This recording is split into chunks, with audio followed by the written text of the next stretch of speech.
représente pour vous la logique des partis encore?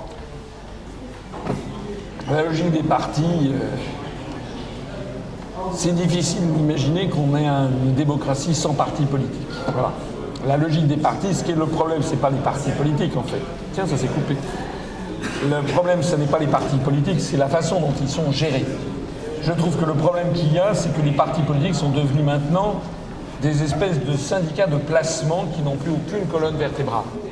Pour qu'il y ait une démocratie, il faut que le peuple puisse avoir le choix entre des politiques parfaitement déterminées, parfaitement distinctes les unes des autres.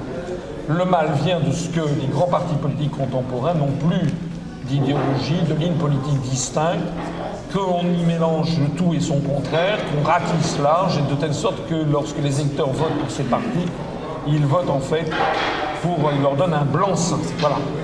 Donc moi j'ai été obligé de créer un parti politique moi-même, parce que si on n'a pas de parti politique, comment fait-on pour influer? Je connais le discours de certains qui disent « ça ne se passera pas par la politique, mais par la révolution ».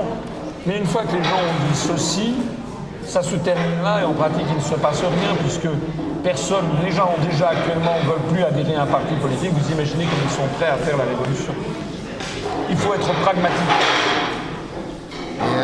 Quelle est votre conception du pouvoir en notion? C'est un peu vaste. Je l'ai expliqué assez longuement, je pense. C'est-à-dire je pense personnellement, c'est un peu compliqué.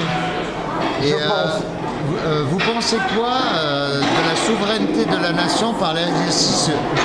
Vous pensez quoi de la souveraineté de la nation par l'exercice du tirage au sort dans l'élection? Non, ça je l'ai déjà dit, je suis hostile à cette proposition, parce que est-ce que vous imaginez par exemple que vous tiriez au sort un passager dans un avion pour savoir qui va le conduire? Non. Est-ce que vous tireriez au sort quelqu'un comme ça dans la rue pour savoir qu'est-ce qui va vous opérer de l'appendicite? Non. Vous avez quand même besoin d'avoir affaire à quelqu'un, des gens qui soient capables. Oui, mais qu'il y a un choix tout de même. Comment? Il y a un choix tout de même. Un choix par rapport aux compétences, quoi. Enfin, voilà, donc forcément qu'il y a un moment à partir duquel vous êtes obligé de parler de questions de compétences, d'expertise.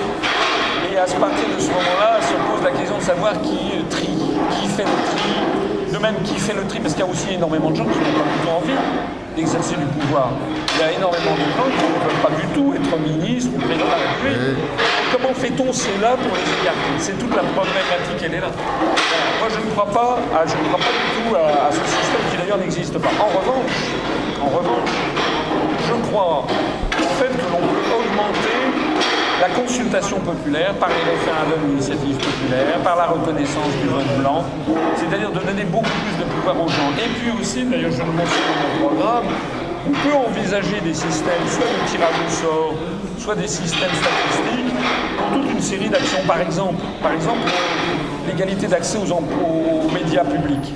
Moi je suis favorable à ce que on puisse consulter, ça c'est très facile, il y a énormément de Français qui ont des boîtes qui sont connectées par des boîtes par l'intermédiaire de leurs médias. Il faudrait qu'on demande aux Français qui est-ce que vous voulez voir à la télévision, qui est-ce que vous ne voulez plus voir.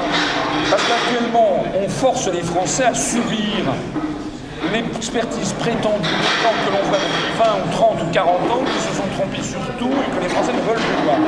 Ben voilà déjà, si on permettait aux Français de choisir quels sont les partis politiques qu'ils veulent voir, les nouvelles têtes, les nouveaux, ben ça se changerait déjà énormément la donne. J'ai une dernière question. Quel est le message le plus important que vous avez envie de passer aux Français? Quel est le message le plus important que vous avez envie de passer aux Français? De se documenter. Parce que comme on dit aujourd'hui, à l'heure d'Internet, l'ignorance est un choix. Il faut absolument qu'ils se documentent et si possible qu'ils aillent voir les conférences sur upr.fr. Le problème numéro un, c'est finalement dans la tête des Français que ça se passe. Il faut que les Français admettent qu'il faut qu'ils consacrent plusieurs heures à essayer de comprendre au fond ce qui se passe, qu'ils aillent voir mes conférences, qu'ils réfléchissent ensuite en leur âme et conscience. C'est un problème d'âme et conscience. Ils sont responsables collectivement et individuellement de ce qui est en train d'arriver à notre pays. Il faut donc qu'on consacre du temps,